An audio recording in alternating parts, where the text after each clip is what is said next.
So let's begin to analyze our monetary policy model. So first thing we want to notice in our monetary policy model is that we are starting with monetary policy. We're starting with the money supply graph, right? So this graph on the left is known as our graph that describes liquidity preference theory. Right. I simply like to call it the money market graph or the short run money market. So since monetary policy involves increasing the money supply, that is the first thing that I'm going to analyze. Notice that I've already completed step one here down at the bottom. This is because it is monetary. So monetary uh, monetary policy involves increasing the money supply. So the first step is actually going to be the same regardless of the scenario that you're in. Monetary policy, increase the money supply. And then we see that the interest rate is going to decrease. So notice that we've got the real interest rate in this particular graph. What we've done is we've increased the money supply. Money has now become inexpensive. It's going to be inexpensive to borrow because there is so much in the economy. Now, since we have decreased the interest rate immediately affects investment. And as we recall, investment is a part of aggregate demand. AD, ultimately, if we keep that price level constant, AD is C plus I plus G plus NX. So here we're increasing investment, and this causes the aggregate demand to increase. Now, because we've increased the aggregate demand, that means we've got more production in the economy.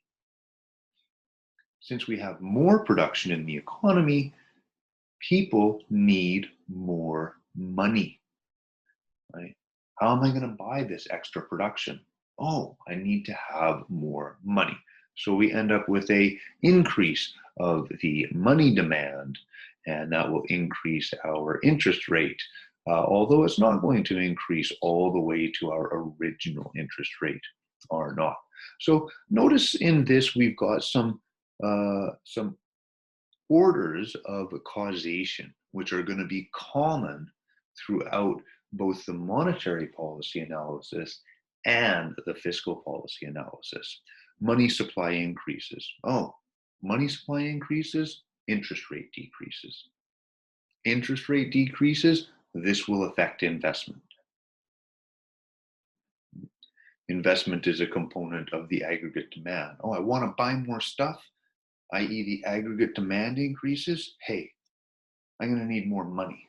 Money demand increases, right? So notice that there are certain orders of causation which are going to be common throughout these analyses. So it's not too difficult, although if you are going to become good at this, you need to practice, practice, practice, right? So I would recommend doing, quite a few, test yourself on these ideas over the next few weeks. So let's get into our second aspect here. So here we have monetary policy in a small open economy with a flexible exchange rate. You can see that we've already gone through the first step here, but let's go through some concepts that we learned in the long run. Now, what did we learn in the long run? Well, we learned that because of arbitrage, when there is a difference in interest rates, which are prices of loans, that arbitrage is actually going to bring those interest rates back to equality. And we also learned that when we are in a small open economy, that the world interest rate, in this case RW, is going to be the interest rate that Canada, as a small open economy, is going to operate.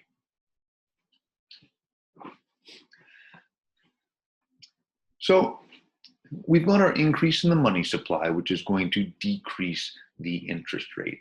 Now, immediately I'm going to think about two items in a particular order.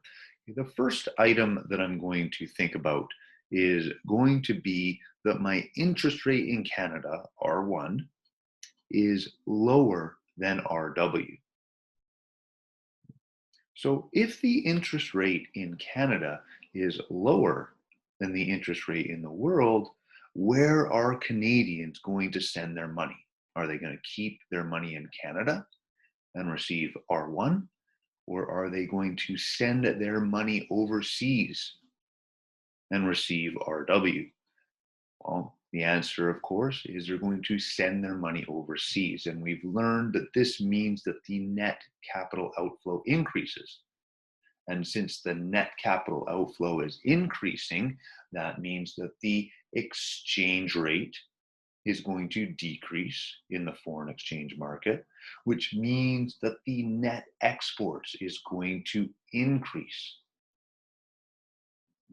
So we still have that equality that we learned about.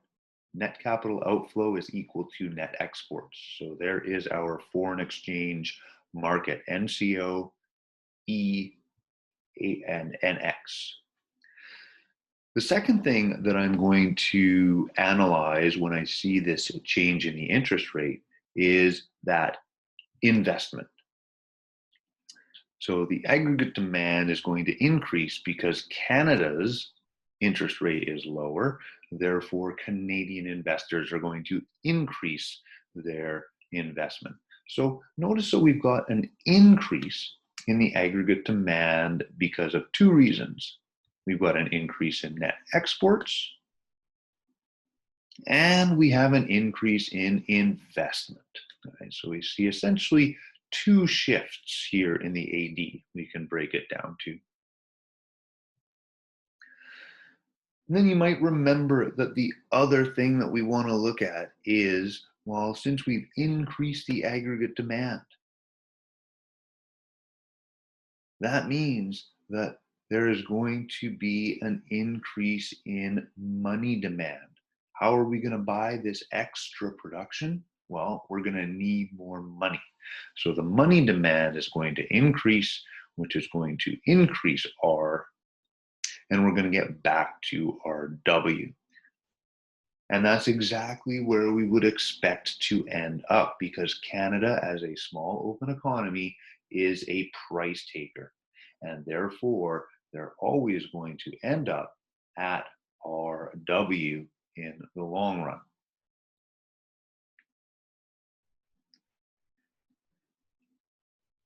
Now we've got our fixed exchange rate. And with our fixed exchange rate, again, we're going to go through the same process. Money supply increases, R goes down, and we have the two items that we want to analyze. The first one is going to be that R is less than RW. So the Canadian exchange, or the Canadian interest rate, is lower than the world interest rate. And that's the first thing that I'm going to analyze. This is a fixed exchange rate economy. So I want to make sure that the exchange rate remains fixed before I go any further. Since R is less than RW, that means that the net capital outflow should increase. But if the net capital outflow increases, that means that the exchange rate is going to decrease.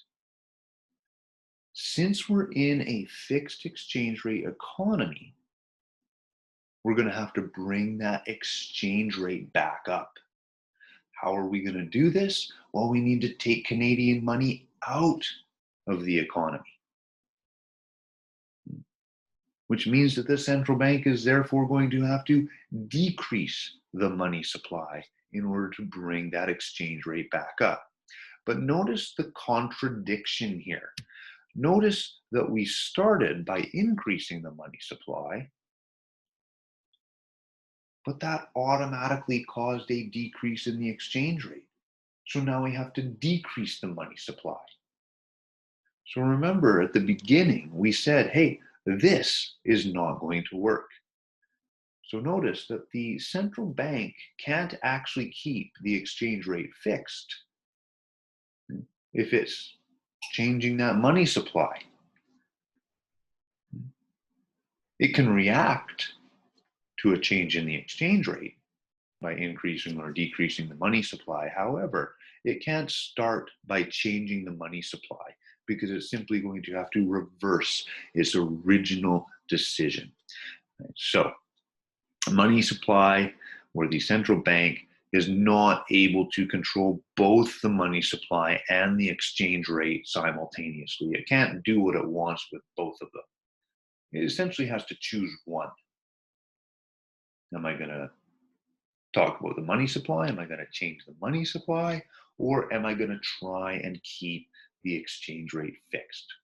The central bank needs to choose one of these policies, and that is all that they can do. So these are the three scenarios that we analyze for monetary policy.